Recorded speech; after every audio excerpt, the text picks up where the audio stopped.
فاتحہ.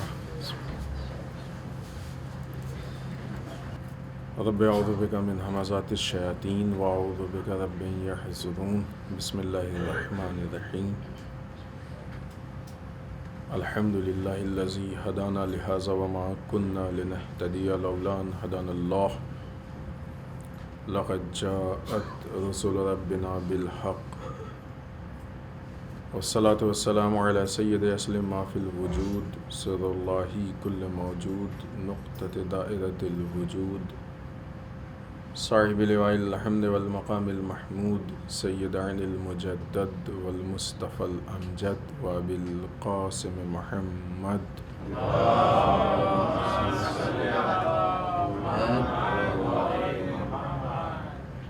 والصلاة والسلام علی آلہ الطیبین الطاہرین المعصومین المظلومین واللعنۃ الدائمۃ الباقیۃ علی اعدائہم اجمعین من الآن الی قیام یوم الدین. اما بعد فقد قال علی بن ابی طالب علیہم الصلاۃ والسلام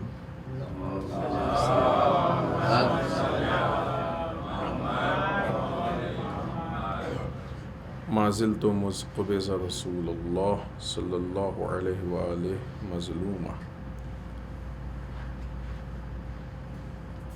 مولا کائنات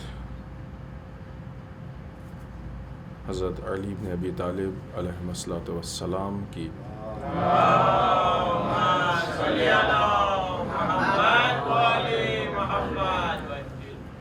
شہادت کے مناسبت سے اس گفتگو کا انعقاد کیا گیا ہے. آپ سب کی خدمت میں ہم اس شہادت کی تسلیت اور تعزیت عرض کرتے ہیں. ہم سب کی طرف سے تمام علماء مراجع ولی فقیہ بالخصوص وقت کے امام کی خدمت میں مولا کی شہادت کی تسلیت اور تعزیت عرض کرتے ہیں. اس سلسلے میں مولا کے ہی ایک قول کی ضمن میں کہ جس میں آپ نے ارشاد فرمایا ہے ما زلت مذ قبض رسول اللہ صلی اللہ علیہ وآلہ وسلم مظلوما. جب سے رسول اس دنیا سے رخصت ہوئے ہیں اور اپنے رحلت کی ہے ہم ہمیشہ مظلوم رہے. اس کے ضمن میں مظلومیت امام علی کے عنوان سے جس گفتگو کا آغاز ہوا تھا وہ آج اپنے دوسرے مرحلے میں ہے. کل رات کی گفتگو میں جو معروضات ہم نے آپ کی خدمت میں پیش کیے تھے وہ یہ کہ خود اپنی مظلومیت کو لے کے مولا کائنات نے مختلف عنوان سے مختلف طریقوں سے یہ بات لوگوں کو بتائی کہ ہم کب اور کیسے اور کس عنوان سے مظلوم رہے ہیں.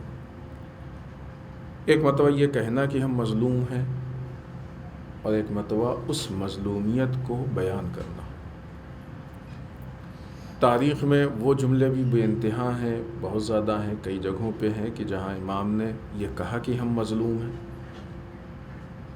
اور تاریخ میں امام کے وہ اقوال بھی اچھے خاصے ہیں کہ جہاں پہ مولا کائنات نے اپنی مظلومیت کے حالات یا واقعات یا ان چیزوں کو بتایا کہ جس کی وجہ سے امام مظلوم تھے. لہذا اگر آپ دیکھیں کل بعض چیزوں کی طرف اشارہ کیا ہم نے. مولا کائنات کے عہدے اور منصب یا حق کو جو چھینا گیا یہ ایک بہت بڑی مظلومیت تھی مولا کائنات کی. مختلف زمانے میں بہرحال یہ ہم نے بہت مختصر یہ بات پیش کی تھی لیکن تفصیل سے ہم کو جاننا چاہیے کہ الگ الگ زمانے کی خاصیت کیا کیا تھی. روایات میں موجود پہلے زمانے کی الگ خاصیت تھی، دوسرے زمانے کی الگ خاصیت تھی، تیسرے زمانے کی الگ خاصیت تھی. کس انداز سے وہ کام کرتے تھے، وہ کون سی چیزیں تھیں کہ جنہوں نے اسلام کو نقصان پہنچایا. مشکل یہ ہے کہ ان تحلیلی یا ایسی گفتگو کی طرف متوجہ نہ ہو کے ہم بہت سارے خطرات سے اپنے آپ کو محفوظ نہیں رکھ پاتے، بچا نہیں پاتے۔ بہرحال کل 2 حالات کی طرف ہم نے مختصر اشارہ کیا تھا، اور پھر امام علی نے کہا کہ ہم نے اس حال میں زندگی گزاری ہے کہ جب ہمارے آنکھ میں کانٹا چبھا ہوا تھا اور گلے میں ہڈی تھی، اور ہماری میراث کو برباد کیا جا رہا تھا۔ مولا کائنات کے سامنے مختلف حالات اس طریقے سے پیش کیے گئے کہ جنہوں نے مولا کائنات کے لیے اور سختیاں یا پریشانیوں کو فراہم کیا۔ اس اعتبار سے دیکھا جائے تو جو مظلومیت تھی امام علی کی، وہ بظاہر جو دشمن تھے یعنی اسلام کے باہر کے لوگ تھے، وہ ایک الگ چیز تھی، ان سے جو حملہ ہوا وہ ایک الگ چیز تھی، لیکن وہ لوگ کی جو اسلام کے اندر تھے ان سے علی مظلوم تھے، انہوں نے ظلم کیا۔ اسلام کے اندر بھی جو لوگ تھے ان میں سے خوب چلے وہ لوگ کی جو مولا کائنات کو نہیں مانتے تھے، دوسرے لوگوں کو حاکم مانتے تھے، حاکم شام کو مانتے تھے، شام کے تھے، فلاں تھے، ان کی بنسبت علی مظلوم تھے، انہوں نے امام علی پہ ظلم کیا۔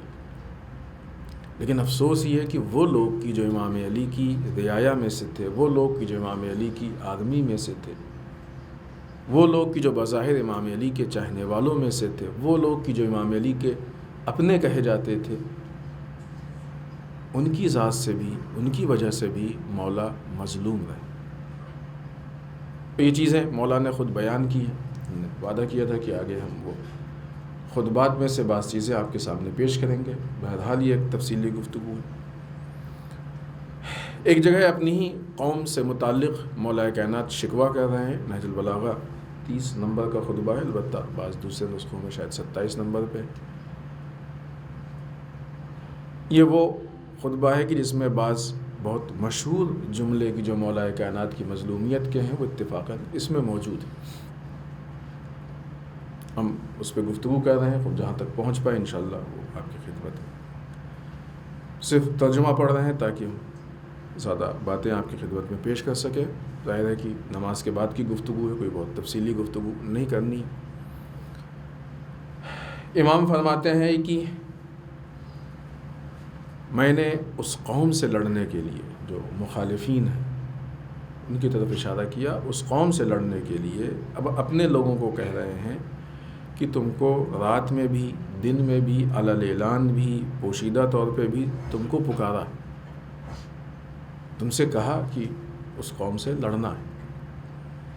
کچھ چیزیں ایسی ہوتی ہیں کہ جہاں پہ انسان کے ہاتھ میں فیصلہ نہیں ہوتا ہے کہ ہمیں کرنا ہے کہ نہیں کرنا ہے، حالات فیصلہ کرتے ہیں کہ آپ کو یہ کام کرنا ہے اور آپ اس سے بچ نہیں سکتے۔ مثال کے طور پہ اگر آپ رات میں اپنے گھر میں سو رہے ہیں اور چور گھس آیا ہے تو آپ یہ نہیں کہہ سکتے کہ بھی ہمارا سونے کا ٹائم ہے، ہم صبح اس سے مقابلہ کریں گے۔ کہہ سکتے؟ نہیں کہہ سکتے۔ ابھی یہاں بالفرض مثلاً کوئی کیڑا اگر نکل آئے تو آپ کیا کہیں گے؟ بھی مجلس ہو رہی ہے، مجلس کے بعد دیکھیں گے کیا؟ نہیں۔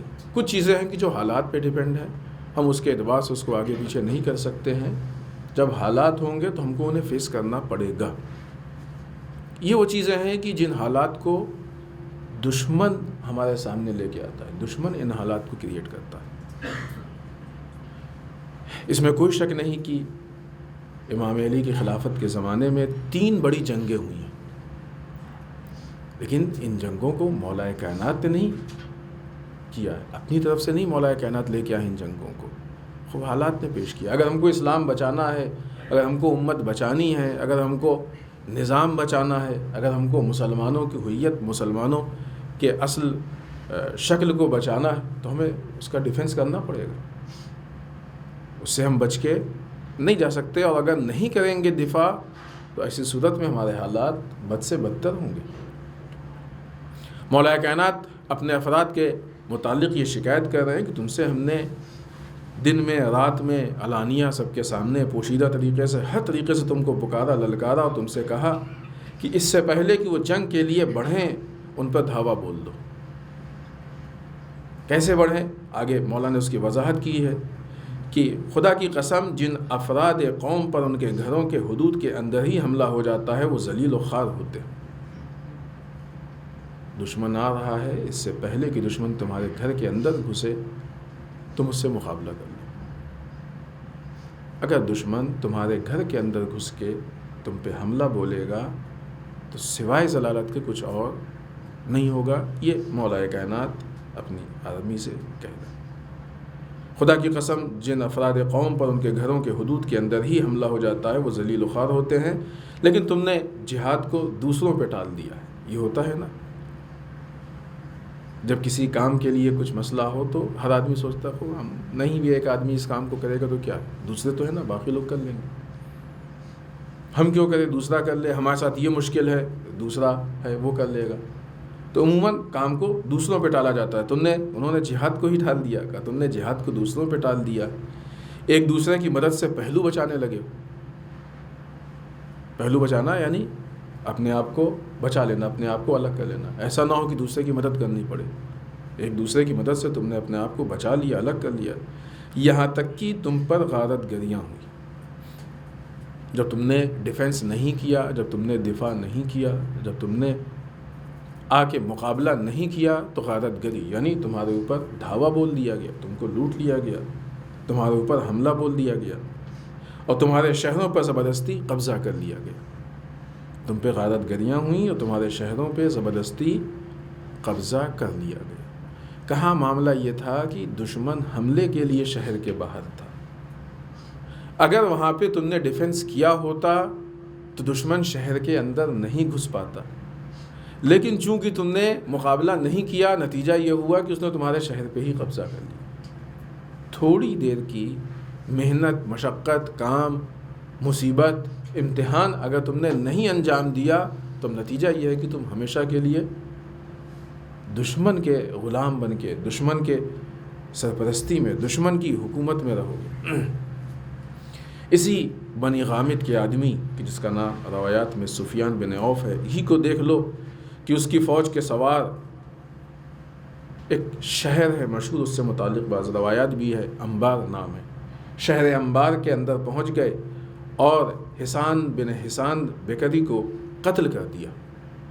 یہ امام اپنے، آپ دیکھیں کہ کس حد تک آ کے امام اپنے حالات کو پیش کر رہے ہیں، اور یہ واقعی خود اس انداز سے حالات کا پیش کرنا یہ خود ایک طرح سے امام کی مظلومیت، یعنی ابھی ہم اس جہت سے نہیں بات کر رہے ہیں کہ اس خطبے میں مولا کائنات کے کس جہت سے اس خطبے سے امام کی مظلومیت ثابت ہو رہی ہے۔ یہ گفتگو ہے، موضوع ہے کہ کس جہت سے امام کی مظلومیت ہمارے سامنے آ رہی ہے۔ حسان بن حسان بکری کو قتل کر دیا اور تمہارے محافظ سواروں کو سرحدوں سے ہٹا دیا۔ مجھے تو یہ اطلاع بھی ملی ہے کہ اس جماعت کا ایک آدمی، یہ ایک مشہور وہ ہے جس کو بارہ الگ سے بھی ذکر کیا جاتا ہے، اس کی طرف امام نے اشارہ کیا ہے۔ دشمن کے جو افراد آئے ہیں، جماعت آئی ہے، اس کے متعلق انہوں نے جو انجام دیا ہے اس کا ایک واقعہ امام علی تک پہنچا ہے، تو امام علی اس کو پیش کر رہے ہیں کہ ہمیں تو یہاں تک خبر ملی ہے کہ اس جماعت کا ایک آدمی مسلمان اور ذمی عورتوں کے گھروں میں گھس جاتا تھا۔ ایک سپاہی ان کا، ایک شخص ان کا مسلمانوں کے گھروں میں یا جو ہمارے شہر کے ذمی وغیرہ تھے ان کے گھروں میں گھس جاتا تھا، اور ان کے پیروں سے، یعنی وہ جو مسلمان گھروں کی عورتیں تھیں ان کے پیروں سے، جو بھی پیر میں پہنتی ہیں، پازیب کہہ لیجئے، کڑے جو بھی پہنتی ہیں، پازیب یا کڑے، اور ہاتھوں سے کنگن اور گلے سے گلوبند اور گوشوارے اتار لیتا تھا۔ اسے کیا کہیں گے؟ لوٹ۔ اور یہ لوٹ کی بھی وہ انتہائی حیثیت ہے کہ کوئی انسان گھر کے اندر گھس کے عورتوں کے زیورات کو ان کے بدن سے لوٹ لے۔ پیروں سے پازیب کو، ہاتھوں سے کنگن کو چھین لیا، گلے سے گلوبند کو چھین لیا، کانوں سے گوشواروں کو چھین لیا، اس حد تک آ کے وہ لوٹ رہا۔ آپ سوچیں کہ امام علی کی فوج نے کتنا دفاع کیا، کس حد تک امام علی کی فوج نے امام علی کا ساتھ دیا۔ آخر میں مولا نے کہا، نہیں معلوم ہم لوگ وہاں تک آج پہنچیں گے کل، کہ جب لوگوں نے امام علی کی شجاعت پہ انگلی اٹھائی ہے، تصور کیجئے علی جیسا شجاع کہ جس کے نام سے لوگ خوف کھاتے تھے، اگر امت نہیں ساتھ نہیں دیا تو یہ حالات ہو گئے کہ دشمن گھروں میں گھس کے عورتوں کے بدن سے زیورات کو اتارے لے رہے۔ اور یہ وہ چیز ہے کہ جو یقیناً کسی بھی انسان کو غم و اندوہ میں ڈال دے گی۔ امام علی کو افسوس ہوا اس پہ، یعنی اس حد تک تم نے مزاحمت نہیں کی، اس حد تک تم نے مقابلہ نہیں کیا۔ البتہ ان باتوں کو ہم اپنے آج کے زمانے کے آئینے میں بھی دیکھیں۔ کیا کہہ رہے ہیں امام علی؟ اگر دشمن کو تم نے، اگر اس گفتگو کے پورے خلاصے کو لے، مفہوم کو، اگر دشمن کو تم نے شہر کے باہر روک لیا ہوتا تو یہ خطرہ نہیں ہوتا نا۔ آج پوری دنیا میں مسلمان کاٹا جا رہا ہے، مارا جا رہا ہے۔ اگر مسلمانوں نے بے غیرتی نہیں کی ہوتی اور دشمن کو شہر کے باہر روک دیا ہوتا تو آج شہر کے اندر گھس کے مسلمانوں کی حالات نہیں ہوتے۔ فلسطین کا مسئلہ، یمن کا مسئلہ، سیریا کا مسئلہ، عراق کا مسئلہ، پوری دنیا میں مسلمان، کہاں مسلمان کو نہیں قتل کیا جا رہا ہے، کہاں مسلمانوں کو گاجر مولی کے طریقے سے نہیں کاٹا جا رہا۔ افسوس یہ ہے کہ آج بھی سمجھ میں نہیں آیا۔ ابھی قدس میں دیکھیں، الحمدللہ قدس دن بہ دن بڑے پیمانے پہ منایا جا رہا ہے، لوگ زیادہ سے زیادہ شریک ہو رہے ہیں، مسلمان شریک ہو رہے ہیں، سب کچھ، لیکن جو مسلمانوں کے، جو ہماری قوم کی تعداد ہے اس کے اعتبار سے جو توقع ہے پھر بھی اتنے لوگ نہیں ہیں۔ کیوں؟ ہم سے کیا مطلب، ہمارے متعلق نہیں، تو سیاسی مسئلہ ہے، الگ الگ بات۔ وہ بھی تو بہانے ڈھونڈتے تھے نا اپنے کو بچانے کے لیے۔ جب تک امت، قوم اپنی ذمہ داری پہ عمل نہیں کرتی ہے اس وقت تک کوئی بھی اس کو نجات نہیں دے سکتا۔ اور اگر امت کو اپنے امام کے ساتھ یہی رشتہ رکھنا ہے تو پھر ظاہر سی بات ہے کہ امام کا ظہور کس بنیاد پہ ہوگا۔ اگر امت کو امام کے حکم پہ عمل نہیں کرنا ہے، اگر امت کو امام کی اقتداء نہیں کرنی ہے، اگر امت کو امام کے اشارے پہ نہیں چلنا ہے، اگر امت کو امام کی مرضی کے مطابق نہیں چلنا ہے تو پھر امام کو بلا کے کیا کریں گے؟ امت سازی ایک پورا موضوع ہے۔ در واقع اس خطبے کو ایک دوسرے پہلو سے دیکھیں، مختلف الگ الگ پہلو سے دیکھنے کی ضرورت ہے۔ ایک الگ پہلو سے اگر دیکھا جائے اس خطبے کو تو امت سازی کے لیے بہت اہم مسئلہ ہے یہ کہ کس طریقے سے امت کو بلڈ اپ کیا جائے، امت کو اپنے کمال کی طرف لے کے جایا جائے۔ اس لیے کہ امت سازی اتنا اہم مسئلہ ہے کہ اگر امت نہیں بنتی ہے تو امام بھی جو کام کر سکتا ہے، جو صلاحیتیں ہیں وہ نہیں کر پاتا۔ کہ امام، نعوذ باللہ، امام میں اتنی طاقت نہیں تھی کہ دشمنوں کو باہر روک لیتے، امت کی وجہ سے۔ اگر امت صحیح طریقے سے سپورٹ کرتی تو کربلا کے حالات نہیں ہوتے، یہاں تک بات ہی نہیں پہنچتی۔ 11 امام شہید ہوئے ہیں اس لیے کہ امت نے اپنی ذمہ داریوں کو انجام نہیں دیا۔ 12واں امام بھی اگر پردہ غیب میں نہیں ہوتا تو دشمن اپنا کام کر بیٹھتا۔ اسی لیے تو خدا نے انتظام کیا، یعنی اللہ کو اس امت پہ بھروسہ نہیں ہے کہ یہ امانت کو اس کے حوالے کرے۔ جس وقت رسول اللہ صلی اللہ علیہ وآلہ وسلم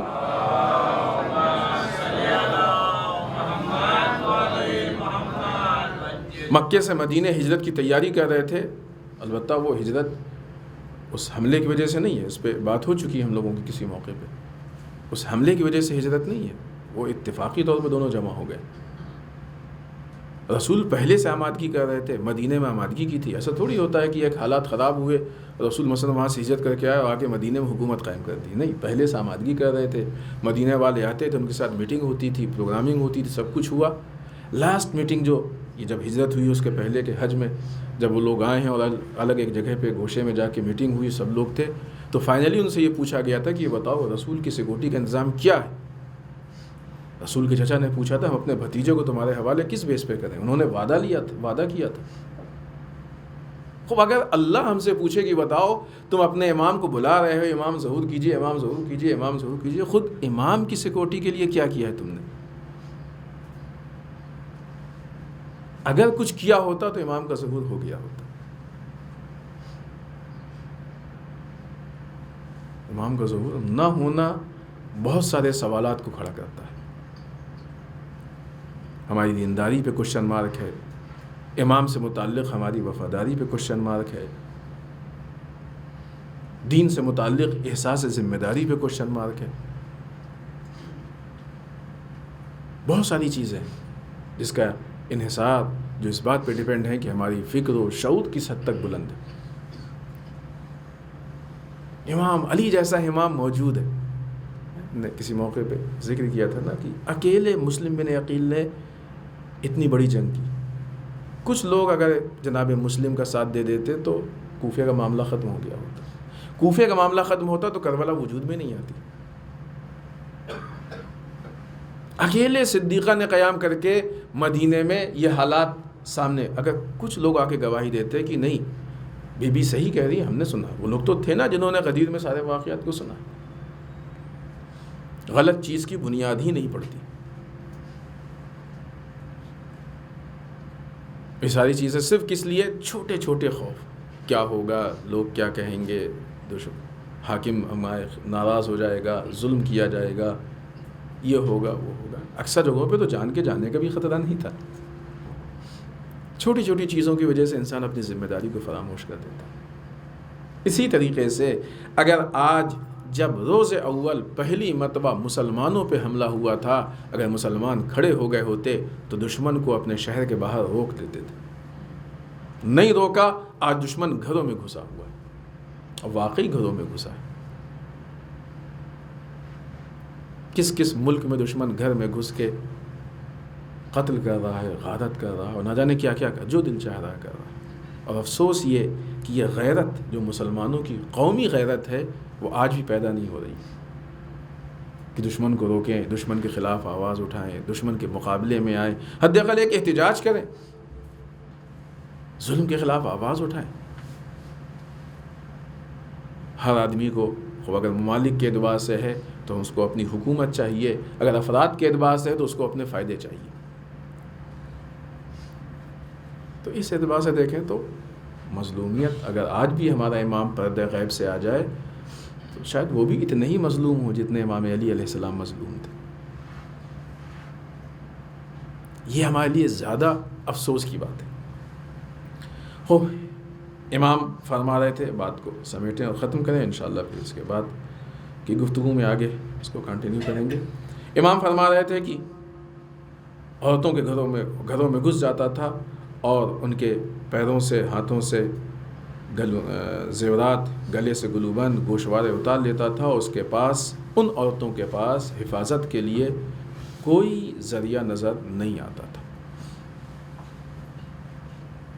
ظاہر ہے کہ مرد تھے، ایسا نہیں کہ نہیں تھے، جنگجو تھے، لڑنا جانتے تھے، ان کے پاس تلوار تھی، تلوار چلانا جانتے تھے، تیر و نیزہ چلانا جانتے تھے، لیکن ان سب کے باوجود ان عورتوں کو اپنی حفاظت کے لیے کچھ نظر نہیں آتا تھا۔ امام کہتے ہیں دو ہی راستہ تھا ان کے پاس، یا تو وہ کہیں انا للہ و انا الیہ راجعون اور صبر کر لیں، یا پھر وہ خوشامد کر کے ان حملہ کرنے والوں سے رحم کی بھیک مانگیں۔ کسی جنگجو کے لیے یہ دونوں چیز اس کی غیرت کے ساتھ نہیں چلتی ہے۔ جب تمہارے گھر میں جنگجو موجود ہے، ایسا موجود ہے جو تلوار نکال سکتا ہے، چلا سکتا ہے، مقابلہ کر سکتا ہے، تو کیوں وہ رحم کی بھیک مانگے، یا کیوں اپنے آپ کو لٹتے دیکھ کے خاموش ہو جائے؟ مقابلہ کر سکتا ہے، مقابلہ ہونا چاہیے، اپنے آپ کو بچانا چاہیے، اپنی حفاظت کرنی چاہیے، لیکن اس کے علاوہ کوئی ان کے پاس راستہ نہیں تھا۔ اور ان حالات کے باوجود وہ لدے پھندے، سب کچھ لوٹا، آرام سے لادا، لادنے کے بعد وہ لوگ لاد پھاند کے واپس چلے گئے۔ اس حالت میں نہ کسی کے زخم آیا، نہ کسی کا خون بہا۔ تم نے اتنی بھی مزاحمت نہیں کی، کیا دیکھا لوٹنے میں کسی کے اوپر زخم آتا ہے کسی کے؟ یہ مولا کائنات خب ایک جیسے ہی ہے ایسے کہ مسلمانوں کے مصائب نہیں،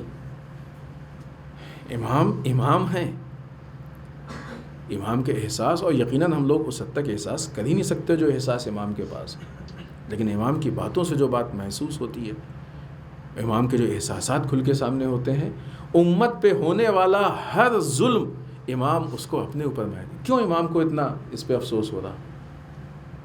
ابھی وہ افسوس کی مثال آگے آ رہی ہے، وہ جملہ کیوں اتنا افسوس محسوس ہو رہا ہے اس حد تک؟ اس لیے کہ امام اس کو اپنے اوپر ظلم محسوس کر رہے ہیں۔ اگر امت پہ کیا جانے والا ظلم امام کو غمگین کرتا ہے تو آج جو مسلمانوں کے اوپر ظلم ہو رہے ہیں وہ ہمارے امام کو کتنا غمگین کر رہے ہیں؟ ہو رہے ہیں کہ نہیں ہو رہے ہیں ظلم؟ تو کیا ہمارا امام خوش ہوگا؟ ہمارے اعمال امام کی خدمت میں جائیں گے تو امام دیکھیں گے اور اسی حساب سے تو کون سے اعمال جائیں گے؟ کون سے اعمال؟ مسلمان برباد ہوتے رہے، ہم بیٹھ کے اپنے مطلب کی چیز کرتے رہے، اپنے مطلب کے کام کرتے رہے۔ اسلام برباد ہوتا رہا اور ہم بیٹھ کے وہ جو ظاہری عبادتیں ہیں ہم اس کے خلاف نہیں ہے، انسان نماز بھی پڑھے، انسان روزہ رکھے، دعائیں پڑھے، قرآن مجید پڑھے، تسبیح پڑھے، تعقیبات کرے، سب کرے، لیکن یہ سب کرنے کا مطلب یہ نہیں ہے کہ جو دوسری ذمہ داریاں ہیں وہ چھوٹ جاتی ہیں، اور ان سب کے کرنے کا مطلب یہ نہیں ہے کہ اس کو دوسری ذمہ داریوں کے مقابلے میں لا کے اسے فراموش کر دے۔ یہ بھی کرے، ساتھ میں جو دوسری ذمہ داریاں ہیں ان کو بھی انجام دے۔ کہ ہمارا امام ہم سے نہیں پوچھے گا جس وقت اسلام پائمال ہو رہا تو تم کیا کر رہے تھے، جس وقت ہمارے نظام سے کھلواڑ کیا جاتا تو تم کیا کر رہے تھے، جس وقت اسلام بدلا جا رہا تھا تم کیا کر رہے تھے، جس وقت اسلام کے نظام میں رسومات اور اپنے ذاتی چیزوں کو شامل کیا جا رہا تم کیا کر رہے تھے، تم کیوں چپ تھے؟ تم اس لیے نہیں بولے کہ بولو گے تو تمہارے خلاف بات ہوگی، اور اسلام کے خلاف جو بات ہوئی تم نے اس کو برداشت کر لیا۔ عزیزان محترم، ان 3 دنوں میں اور پورے سال امام علی کی ضربت کو لے کے ہمارے آنسو نہیں رکتے ہیں، لیکن یہ وہ ضربت ہے کہ جو ظاہری آنکھ سے دکھتی ہے، لیکن اسلام کے ہونے والا ہر نقصان در واقع و امام علی پہ ایک ضربت ہے۔ اسلام کے نظام کو نقصان ہوتا ہے، علی پہ ضربت ہے۔ مسلمانوں پہ نقصان ہوتا ہے، علی پہ ضربت ہے۔ مسلمانوں پہ حملہ ہوتا ہے، علی پہ ضربت ہے۔ اسلام سے کھلواڑ کیا جاتا ہے، علی پہ ضربت ہے۔ اسلام کا استحصال ہوتا ہے، علی پہ ضربت ہے۔ ان ضربتوں کا کیا شاید ہمارے پاس اتنا شعور نہیں ہے کہ ہم ان ضربتوں کو محسوس کر سکیں اور پہچان سکیں۔ احساس ہوتا ہوگا نا، بعض لوگ سوچتے ہوں گے کاش ہم اس ٹائم مسجد کوفہ میں ہوتے تو آگے بڑھ کے ابن ملجم کو نہیں مارنے دیتے۔ نہیں آیا ہوگا تو اگر سوال کیا جائے تو ہر آدمی یہی کہے گا ہمارا گلا کٹ جاتا لیکن علی کے سر پہ ضربت نہیں لگتی۔ یہی تو احساسات ہیں ہمارے۔ ٹھیک ہے، ہم نہیں تھے اس ٹائم، مجبوری ہے، مولا ہم آپ کا دفاع نہیں کر پائے، لیکن آج کے مسائل کو تو ہم فیس کر سکتے ہیں۔ آج تو جن چیزوں سے علی کو افسوس ہے، جن چیزوں سے علی مظلوم ہے، جن چیزوں سے علی کو غم ہے، جن چیزوں سے علی پریشان ہو رہے ہیں، ان کو تو ہم فیس کر سکتے ہیں۔ لدے پھندے وہ اس کو ہم جو یہاں والی بات ہے اس کو ختم کر دیں اور بس آپ کی زحمت تمام۔ لدے پھندے پلٹ گیا اور کسی کے زخم نہ آیا، نہ کسی کا خون بہا۔ اب اگر کوئی مسلمان، یہ جملہ آپ نے بارہا سنا ہوگا، ہم نے بھی بعض موقعوں پہ اس کو ذکر کیا کئی بار۔ اب اگر کوئی مسلمان ان سانحات کے بعد رنج و ملال سے مر جائے تو اسے ملامت نہیں کی جا سکتی۔ یہ واقعات ہونے کے بعد جو اس سے افسوس ہو، رنج ہو، تصور کیجئے کہ علی کو کتنا رنج تھا۔ یہ امام علی اپنے رنج کی عکاسی کر رہے ہیں، اور ہمارے اور علی کے بیچ کا رشتہ اسی سے معلوم ہوگا کہ آیا یہ احساسات ہمارے دل میں ہیں کہ نہیں ہیں۔ مسلمانوں کو چوٹ پہنچتی ہے تو ہم کو رنج ہوتا ہے کہ نہیں ہوتا ہے؟ اگر ہوتا ہے تو ہم اس فہرست میں ہیں، اس راستے پہ کہ جس پہ علی ہیں، لیکن اگر نہیں ہوتا ہے تو ابھی ہم اصلاً اس راستے پہ ہی نہیں آئے ہیں جس پہ علی چل رہے ہیں۔ ساتھ چلنا تو بہت بات کی بات ہے، ہم اس ٹریک پہ ہی نہیں آئے ہیں جس پہ علی ہم کو لے جانا چاہتے. افسوس ہوتا ہے بعض اوقات جب یہ کہا جاتا ہے کہ امریکہ ظلم کر رہا ہے، اسرائیل ظلم کر رہا ہے، تو بعض لوگوں کو بجائے اس کے کہ افسوس ہو کہ ظلم ہو رہا ہے، یہ آگے کہتے ہیں کہ کیوں آپ امریکہ اور اسرائیل کو کہتے ہیں. تصور کیجئے کہ آیا یہ لوگ بھی امام علی کو امام مانتے ہیں؟ جو آدمی آ کے ظالم کا دفاع کرے وہ علی کو امام مانتا ہے؟ کہتا تو ہے نا. کیوں امریکہ کے خلاف اتنی بات ہوتی ہے؟ کیوں اسرائیل کے خلاف اتنی بات ہوتی ہے؟ الگ الگ بہانے بیوقوف بنایا تھا بن جانا، پولیٹیکل چیزیں کیوں، فلاں کیوں، فلاں کیوں. تو امام علی کون سی بات کر رہے ہیں؟ ظاہر ہے کہ ان بیچارے ہیں یہ بیچارے. نہج البلاغہ پڑھی نہیں انہوں نے، قرآن پڑھا نہیں، ائمہ کے اقوال پڑھے نہیں، ائمہ کی سیرت دیکھی نہیں، کربلا جو اتنی سنی ہے اس پہ غور و فکر نہیں کیا، صدیقہ طاہرہ کے مصائب کو سنا اس پہ غور و فکر نہیں کیا. ورنہ حد اقل یہ جملہ تو کوئی نہ کہتا نا کہ پولیٹیکل چیز کیوں. پولیٹیکل اعتراض تھا جب بی بی نے اتنی قربانی دی، پولیٹیکل اعتراض تھا جو کربلا کی جنگ وجود میں آئی، پولیٹیکل مسائل تھے کہ جب جناب مسلم بن عقیل کوفے میں شہید ہوئے. وقت کی حکومت کے خلاف اعلان جنگ تھا.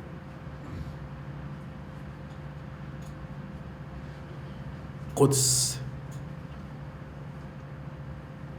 پوری دنیا میں جو مسلمانوں کے اوپر ظلم ہو رہا ہے اس کے لیے ہر لمحے ہماری ذمہ داری ہے کہ ہم آواز اٹھائیں اس کے خلاف. لیکن یہ ساری چیزیں جمع ہو کے قدس میں آتی ہیں، مرکزی چیز ہے، اصل اس کا. وہ امام علی کہتے ہیں کہ اگر یہاں پہ رنج و ملال سے ایک مسلمان مر جائے تو اس پہ ملامت نہیں کرنی چاہیے. افسوس مر گیا اس وجہ سے، کوئی بات ہوئی مرنے کی نہیں، یہی بات ہے مرنے کی، اس پہ ملامت نہیں کرنی چاہیے. اور نہ یہ کہ صرف اس پہ ملامت نہیں کرنی چاہیے بلکہ امام آگے کہہ رہے ہیں کہ میرے نزدیک ایسا ہی ہونا چاہیے. یہ اس سے سخت جملہ ہے. ایک مرتبہ مولا کہتے ہیں کہ اگر کوئی مر جائے تو اس پہ ملامت نہیں کرنا چاہیے. پھر آگے آگے کہتے ہیں کہ ہمارے نزدیک ایسا ہی ہونا چاہیے، یعنی دوسروں کے معاملات میں جب ان کو نقصان پہنچے تو ہمیں اتنا افسوس ہو کہ ہم مر جائیں. البتہ یہ مرنا اصطلاحاً بھی ہو سکتا ہے لیکن افسوس تو ہونا چاہیے. نفسی نفسے کے عالم سے باہر نکلیں، خود غرضی کے عالم سے باہر نکلیں. در واقع یہ چیزیں تب انسان کے اندر پیدا ہوتی ہیں جب انسان کے اندر قومی شعور ہوتا ہے. ایک ہوتا ہے ذاتی مسئلہ، ایک ہوتا ہے قومی مسئلہ. انسان جب ذاتی معاملات میں آتا ہے تو قومی چیزیں نہیں ہوتی. ذاتی میں کیا ہمارا فائدہ، ہمیں فائدہ، ہم کیا کر سکتے ہیں، ہم کیا. کسی موقع پہ یہ مثال بھی تھی، تو بات ذکر بھی کی تھی کہ اگر ہمارے اندر ذاتی فکر ہوگی تو ممبر پہ آ کے بھی ہم ایسی مجلس پڑھیں گے جس سے ہماری ذات کا فائدہ. ہم اور قومی فکر کے ساتھ انسان اگر ذاتی کام بھی کرتا ہے، اپنے دسترخوان پہ بھی بیٹھتا ہے تو اس کو کبھی پڑوسی کی فکر ہوتی ہے، کبھی دوست و احباب کی، اس نے کھانا کھایا کہ نہیں کھایا. اسلام قومی فکر کو پروموٹ کرتا ہے، ذاتی فکر کے خلاف. قومی فکر کو اسلام بڑھاوا دیتا ہے.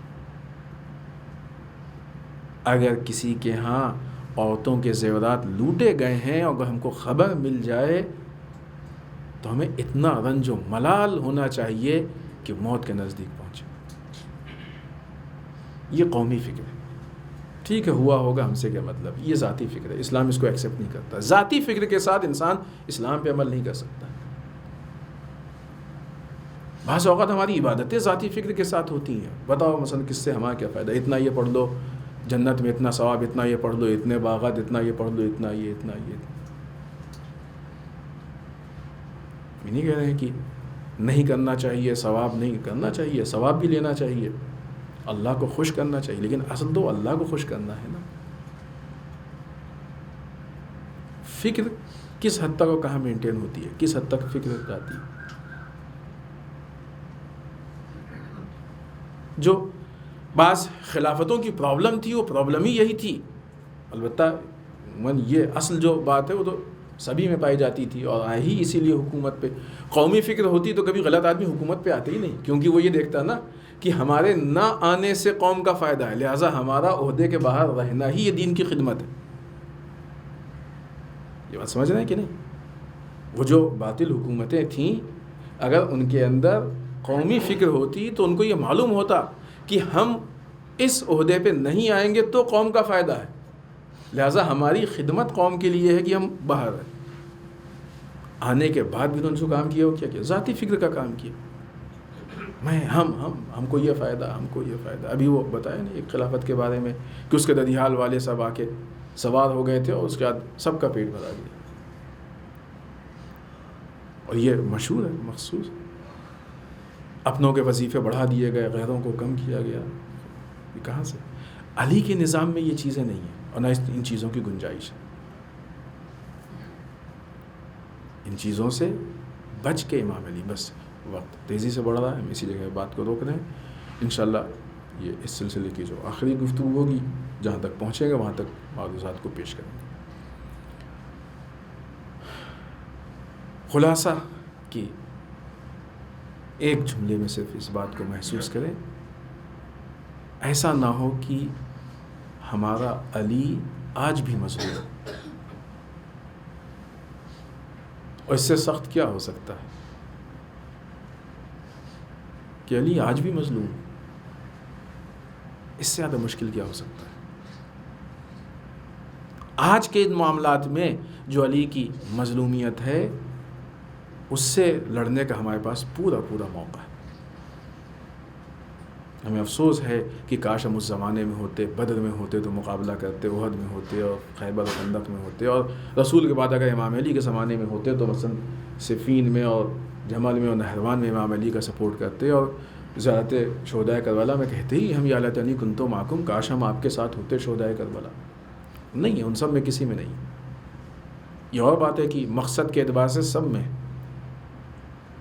اگر مقصد کو معیار مانا جائے تو سب میں ہے، کوئی ایسی جنگ نہیں جس میں ہم نہیں ہیں، لیکن مثلا فزیکل کسی میں نہیں ہے، موجودہ اس میں کسی میں نہیں ہے، لیکن آج کے جو حالات ہیں اس میں تو ہم ہیں۔ آج تو ہم ان حالات کو بہتر کر سکتے ہیں، آج تو ہم امام علی کی نصرت کر سکتے ہیں، امام علی کے ناصر بن سکتے ہیں، اور یہی چیز طے کرے گی کہ ہم امام کے ناصر، امام زمانہ عجل اللہ تعالیٰ فرجہ الشریف کے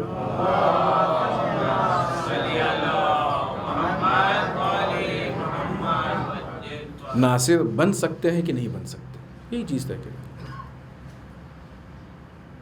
جس کا ایک چھوٹا سا، ایسا نہیں ہے کہ ہم اس کو ذکر کر رہے ہیں تو ہم کو ایسا لگے کہ نہیں مثلا نبی قدس میں ہم جا کے شریک ہو گئے تو ہماری ذمہ داری پوری ہو گئی، نہیں، ایک چھوٹا سا مصداق، اس کا چھوٹا سا مظاہرہ قدس۔ یہ اور بات ہے کہ یہ چھوٹی سی چیز دشمن کے ناک میں دم کیے ہوئے، دشمن پریشان ہو جاتا ہے قدس سے۔ اور تصور کیجئے کہ مسلمان صرف سڑک پہ آتا ہے، صرف اتنا کہتا ہے کہ تم غلط کر رہے ہو، دشمن تڑپ جاتا ہے، پریشان ہو جاتا ہے۔ کچھ مسلمان، سارے مسلمان نے کہا ہے تو دشمن کا وجود ختم ہو جائے، اسرائیل تو یوں بھی ختم ہونے والا، آخری سانسیں لے رہا ہے۔ دعا کریں کہ شاید اس قدس میں ہم انشاءاللہ ہو سکے تو خوشی منائیں اسرائیل کی نابودی کی،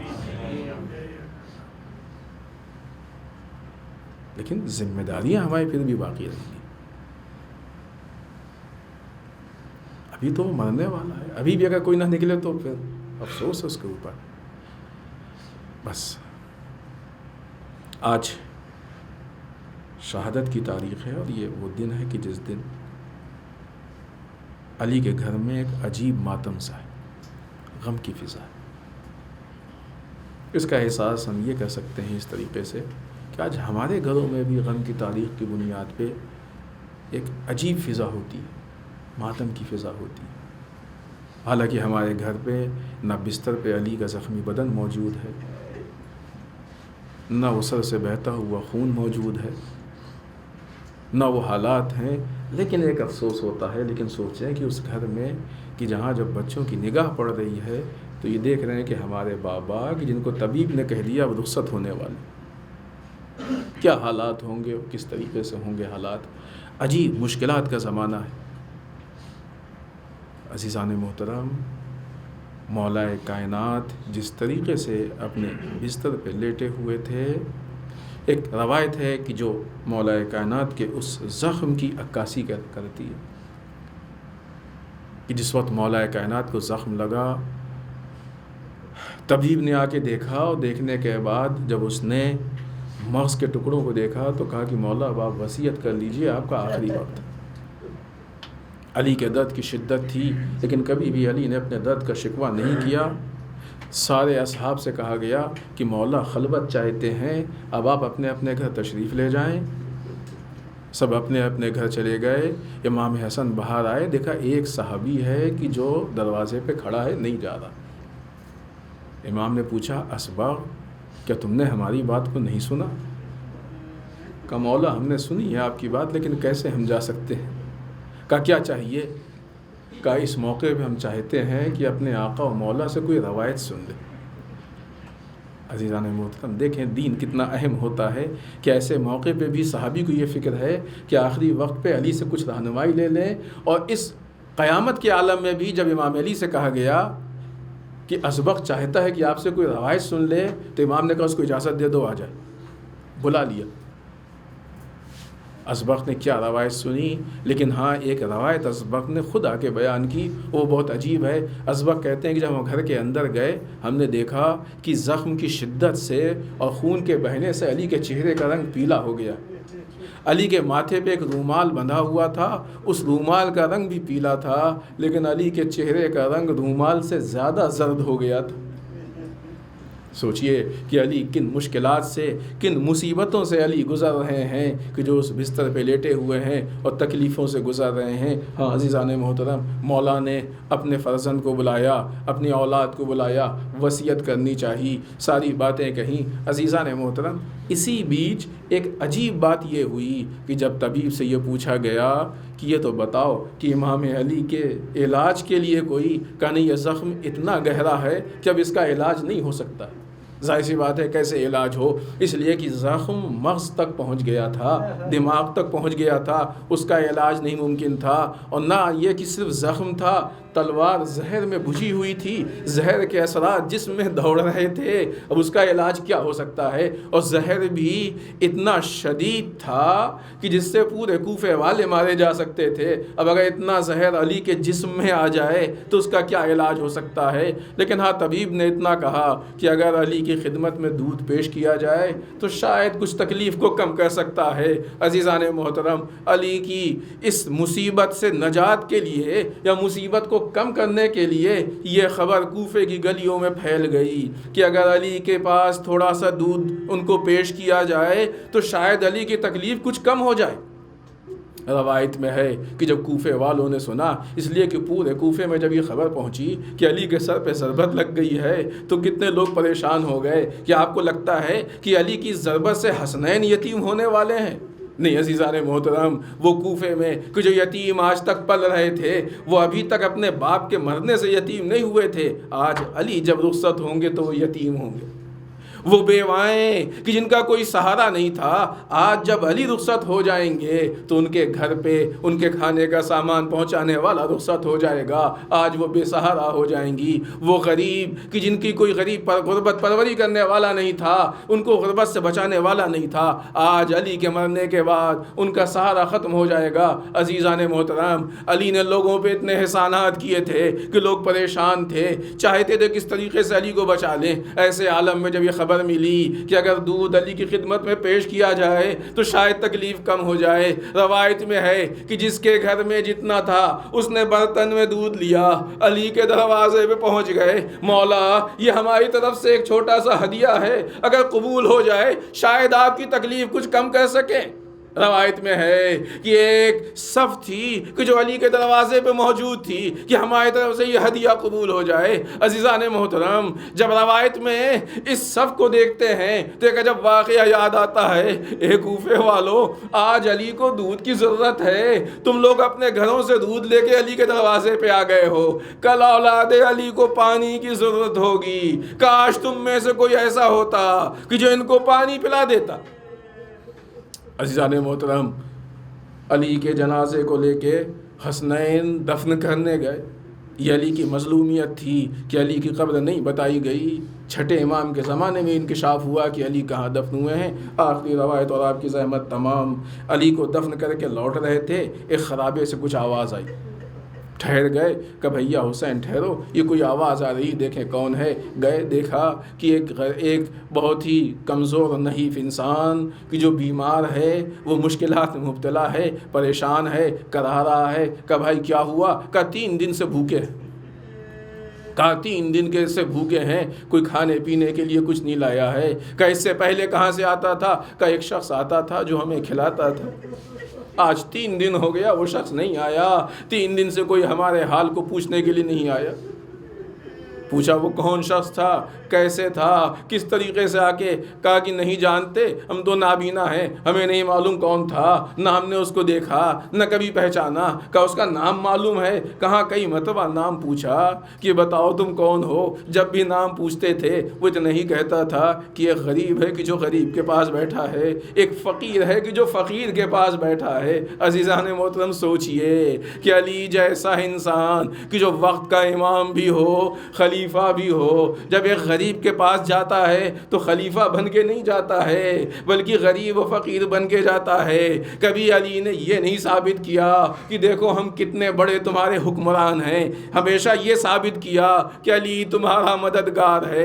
اتنا سننا تھا کہ عزیز و حسنین نے کہا کہ ہاں بھیا وہ ہمارا بابا علی مرتضیٰ تھے، اب ان کا انتظار مت کرنا، ظالم نے ان کے سر پہ ضربت مار دی اور اس دنیا سے رخصت ہو گئے۔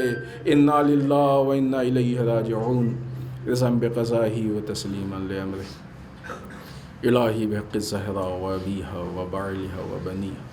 پالنے والے اس مختصر سی عبادت کو قبول فرمائے، پالنے والے ہم سب کو اعمال صالحہ کی توفیق عنایت فرمائے، بار اللہ اعمال قبیحہ سے محفوظ رکھے، پڑھنے والے ہمارے گناہوں کو بخش دے، بار اللہ ہمارے مرحومین کو بخش دے، پالنے والے اسلام و مسلمین کی حفاظت فرمائے، بار اللہ دشمنان اسلام کو نیست و نابود کر دے، پالنے والے ہمارے علماء کا سایہ ہمارے سروں پہ باقی رکھے، بار اللہ رہبر و مراجع کو طول عمر عنایت فرمائے، بار اللہ ہمارے امام کے ظہور میں تعجیل فرمائے، ہمیں ان کے اعوان و انصار میں شریک ہونے کی توفیق عنایت فرمائے۔ ربنا تقبل منا انک انت السمیع العلیم۔